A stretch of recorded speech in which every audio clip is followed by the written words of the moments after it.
Behind the glitter of pearls and the glow of portraits, England's most iconic queen hid secrets so revolting that even her courtiers whispered in disgust. Blackened teeth, poisonous makeup, palaces that stank of filth, and a body wrapped in perfume instead of water. Tonight, we peel back the mask of Gloriana to expose the top 10 most disgusting hygiene habits of Queen Elizabeth I. And once you see the truth, you may never look at her portraits the same way again.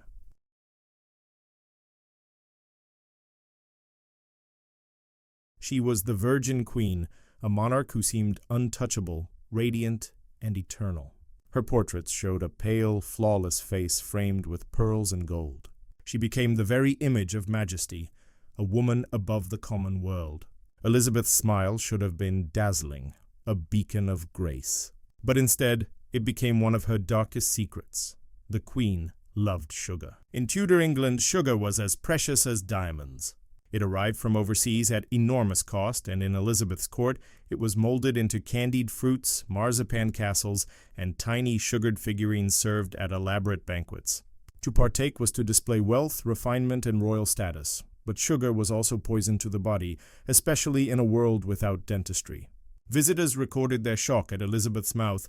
The German traveler Paul Hentzner in 1598 described her teeth as black. Others noted her speech was sometimes difficult to follow because of the gaps.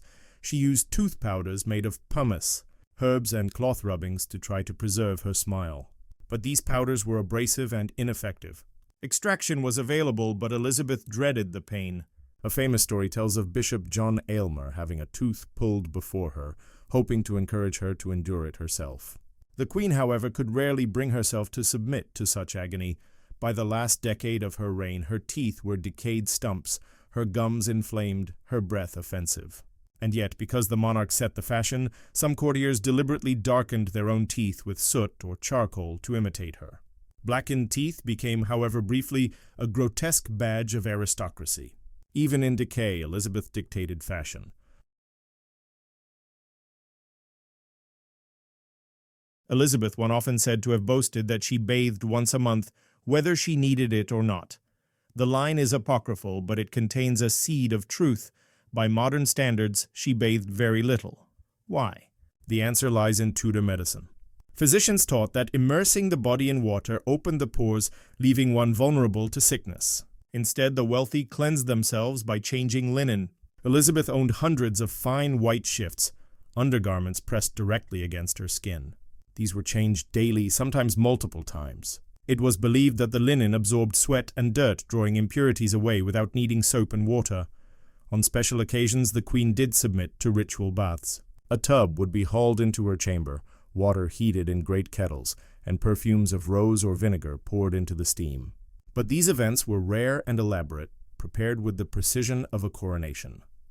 More commonly, her attendants wiped her with scented cloths soaked in rosewater, brushed her hair with powders, and perfumed her hands with oils. Visitors recorded that she often smelled fresh and floral, but this was a fragrance of illusion, not cleanliness. Beneath the silks and perfumes, sores from cosmetics marred her skin, and her wigs concealed thinning hair. Elizabeth was not unique in this. Among Europe's elite, water was seen as risky, while linen, powder, and perfume defined hygiene. But because Elizabeth lived at the very center of spectacle, her avoidance of bathing became inseparable from her mystique, a queen too sacred, too distant, to be stripped bare before water.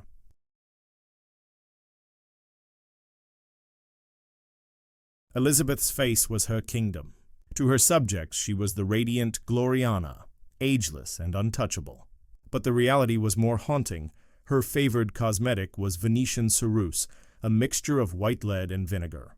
This paste gave her skin its ghostly pallor, a look of divine distance from ordinary mortals.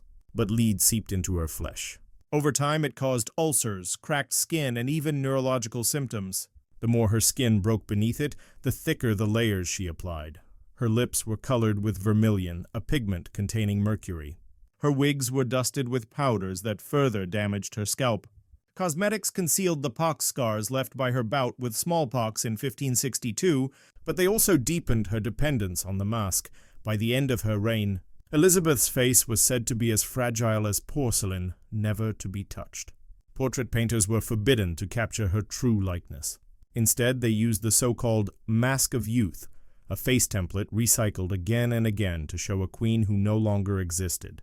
Thus, Elizabeth became a painted corpse in life, a monarch whose true skin was eaten by poison, but whose image glowed eternally pale.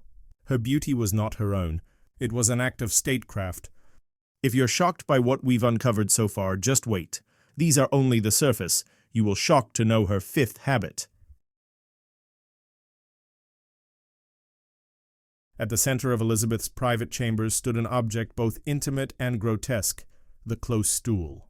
At first glance, it resembled an ornate chair, cushioned and embroidered. But beneath its lid was a ceramic pot, the Queen's personal toilet. What shocks modern readers most is not the object itself, but the status of those who managed it. For kings, the groom of the stool was one of the most trusted men in the realm, privy to both bodily and political secrets. Elizabeth, as a queen, did not appoint a groom. Instead, her ladies of the privy chamber, noble women of high birth, assisted in this role, guarding her privacy and standing closer to her body than almost anyone else. Yet outside her chamber, the reality was darker. Elizabeth's palaces had no plumbing, no sewage system. Waste from hundreds of courtiers was dumped into cesspits, often left to fester until night soilmen carried it away. The stench was legendary. Herbs, rushes, and burning rosemary were scattered through halls to disguise it, but no perfume could erase the truth. Beneath the gold-leaf ceilings and velvet hangings, her palaces reeked of human filth. Even innovations could not rescue the problem. Elizabeth's godson, Sir John Harrington, invented an early flushing toilet and installed one for her at Richmond Palace. But it was a novelty, not a system. For the most part, the Queen of England ruled an empire while her court drowned in its own smell. Elizabeth despised the rawness of the human body. To conceal it, she built a fortress of fragrance. Every morning, her attendants anointed her with rosewater, orris root, or vinegar, steeped with cloves. Her gloves were soaked in perfumes, so heavily scented that foreign visitors remarked on them. Her pomanders, small orbs filled with resins and herbs, dangled from her waist or were clasped to her face when foul odors rose in her presence. She even received perfumed gifts as political gestures. Gloves drenched in rare oils, embroidered handkerchiefs scented with ambergris, gilded pomanders filled with exotic spices. In an age when people feared miasma, the bad air that supposedly spread disease, perfume was both luxury and defense. But perfume also revealed anxiety. Elizabeth layered fragrance over sores hidden beneath her makeup, over wigs concealing thinning hair, over gowns rarely washed. Her silks absorbed sweat, her heavy bodices trapped odor. To the outside eye, she floated through court in a haze of lavender and cloves. To herself, perfume was armor, a shield against stench, mortality, and exposure. In her youth, Elizabeth dazzled with auburn hair, bright eyes, and vitality. But as the decades passed, her own body became her greatest enemy. The sugar destroyed her teeth. The lead-based ceruse cracked her skin. The wigs hid thinning hair, while beneath the layers of powder her scalp grew raw. Rumors whispered of sores and ulcers hidden under her gowns, of skin that could not be touched without the mask crumbling. Yet Elizabeth refused to show weakness. She ordered mirrors removed from her chambers, unwilling to confront the reflection of age. She banned portraitists from depicting her naturally, demanding they recycle the mask of youth, the idealized face of her younger self. Natural light was even forbidden in some sittings, so her painted image remained forever untouched by time. Thus the queen became a prisoner of her own illusion. Her body broke down, but her image stood eternal. She had turned herself into a living emblem, Gloriana, ever young, ever perfect, while the truth remained hidden beneath the powders and silks.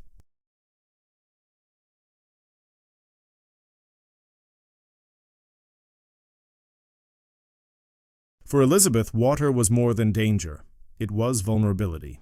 To strip, to immerse, to reveal the naked body was unthinkable for a monarch who ruled through mystery. Instead, her rituals were of concealment. Her chambermaids dusted her skin with powders to mask blemishes. Her pomanders hung from her waist, pressed to her lips when foul odors rose. Her wigs were carefully set, her silks layered, her perfumes refreshed. Even in her most private moments, Elizabeth refused to let humanity show.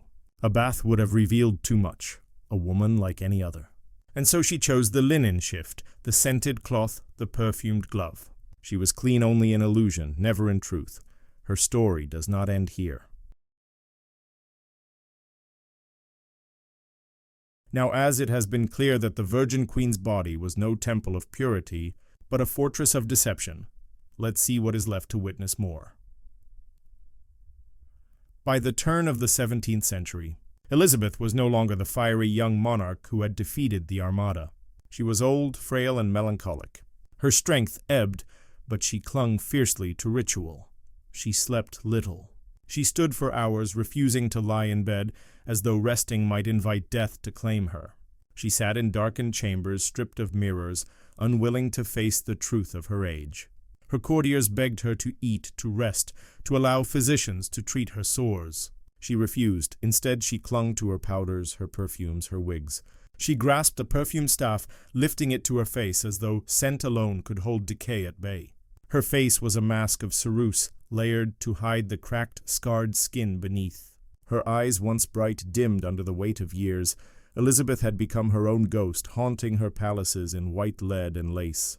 The Virgin Queen, who had built her reign on illusion, could not let the mask fall, not even at the end.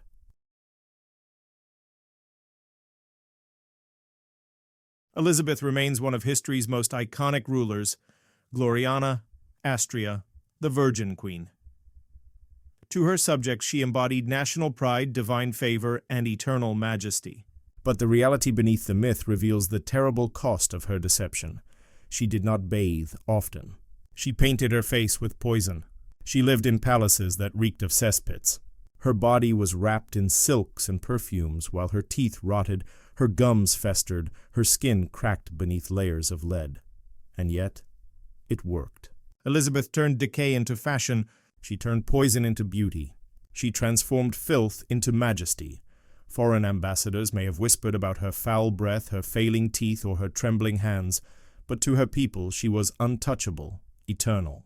Her subjects never saw the sores or the stench. They saw the mask, the image of a goddess. Elizabeth understood something few rulers ever mastered. Power is not about reality. It is about perception. She ruled not only through armies and laws, but through the control of her own image. She made her body a mask, and behind that mask she reigned. But the mask came at a price. The poisons she smeared upon her skin shortened her life.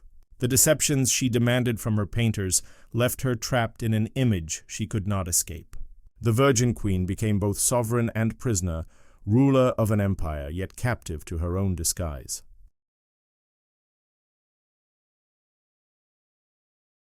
Now, as we reveal the last and most haunting truth about Elizabeth's hygiene, don't forget, history isn't always golden. Sometimes it stinks. Elizabeth died in 1603 at the age of 69. When her body was finally prepared, it bore the marks of years of neglect, disease, and concealment. The teeth were black, the hair thinned, the skin scarred and aged beneath its mask of powder. But her image, that was immortal. Her portraits, recycled from old templates, showed her forever young, flawless, radiant. In death, as in life, she was remembered not as a woman of flesh, but as an emblem of majesty. And so, the illusion triumphed. To the world, Elizabeth remains the white-faced queen of pearls and gold, the Virgin Gloriana, the radiant star of England's golden age. Yet behind the jewels and lace there was sweat. Behind the white mask there was rot. Behind the illusion of perfection there was a woman fighting to hold her crown against time itself. She ruled unwashed, perfumed, and painted in poison. And in doing so she became unforgettable. Elizabeth I did not cleanse her body. She cleansed her image, and that, in the end, was her most powerful deception. Elizabeth I ruled not with soap and water, but with poison, perfume, and illusion.